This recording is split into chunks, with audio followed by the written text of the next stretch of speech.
Hello, I am Brendan, and I am thrilled to have you here as we dive into the world of network automation architecture. Throughout this book, I will be popping in to introduce each chapter and wrap things up. But for the main narration, I am handing over to the professional voice of Archird. We are starting with a reality check. Automation is powerful, but without the right structure, it is also dangerous. Let us join Archird for Chapter 1. Why brilliant automation gets shut down.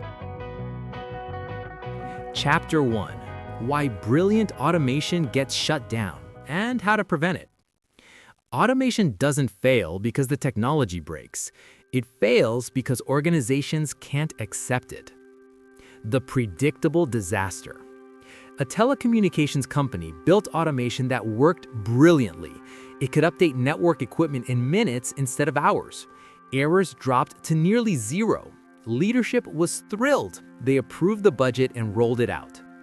18 months later, that same automation was collecting dust. Engineers were working around it. The change management team was blocking it. Security wanted it shut down entirely. The company went back to doing everything manually, except now they had wasted money and lost faith in automation altogether. This isn't a one-off horror story. This is the normal outcome when organizations try to automate their networks. Here's the surprising part. The automation still worked perfectly. The technology was fine. What failed was everything around it. The organization simply couldn't accept it. This chapter explains why organizations reject working automation and what you need to build instead. The 4 ways organizations kill good automation. Think of automation like a new employee trying to succeed in your company. To be successful, they need to pass through 4 distinct levels. Most automation fails at level 2 or 3, not level 1. Level 1. Does the job work? Almost never the problem.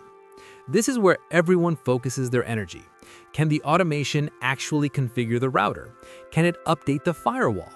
If you're a skilled engineer, the answer is almost always yes. You can prove it works on your laptop. You can show a demo to your boss. Technically, it's a success. But in a large company, working is only the beginning. Level 2. Who owns it? The first point of failure. This is where the trouble starts. You built the automation, but you have a day job. 6 months later, you're promoted or you move to a different team. Who looks after the code now? Who fixes it when the network vendor releases a software update that breaks your script? If there isn't a formally designated owner with a budget and allocated time, the automation becomes a waif. People start to fear using it because they don't know who to call when it breaks. Eventually, they stop using it altogether. Level 3. Is it safe? The security veto. One day, the security team hears about your automation. They ask, where are the passwords stored? You tell them they're encrypted in a local file. They ask, who has access to trigger this?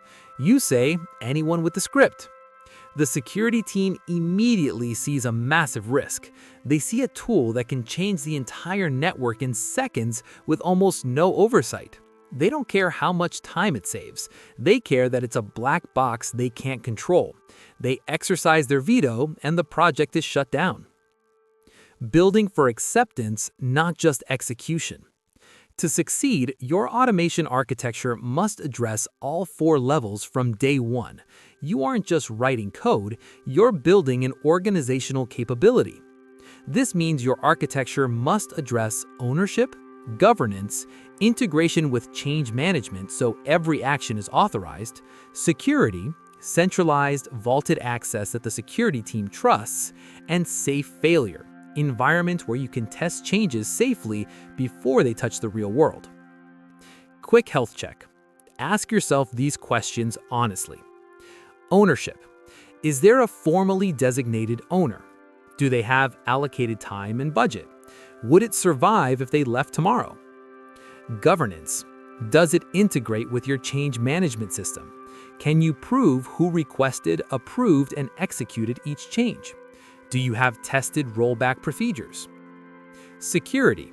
Are passwords and access keys stored securely, not in the code? Has your security team approved the design? Does it have only the minimum access it needs? Safe failure. Are development, test, and production environments separated? Do you test on a small group before deploying to everything? Can the automation detect its own errors and stop automatically? If you answered no to any of these, you've identified why your automation might fail organizationally. A no in security or safe failure represents potential catastrophic risk, regardless of everything else. Takeaway: technical success is necessary. Organizational acceptance is what makes automation succeed. You need both. The next chapter explains how to build automation that organizations will actually trust and use long-term. It is a lot to think about, is it not? Technical success is only the first step. If we want our automation to actually survive in the real world, we have to build for ownership, security, and audit from the very beginning. If you found this helpful, please subscribe to my channel and leave a comment below with your thoughts. I would love to hear which of these 4 levels is the biggest challenge in your organization right now. In the next chapter, we are going to look at why a tool that saves you time might not be ready to save the company time. I will see you there.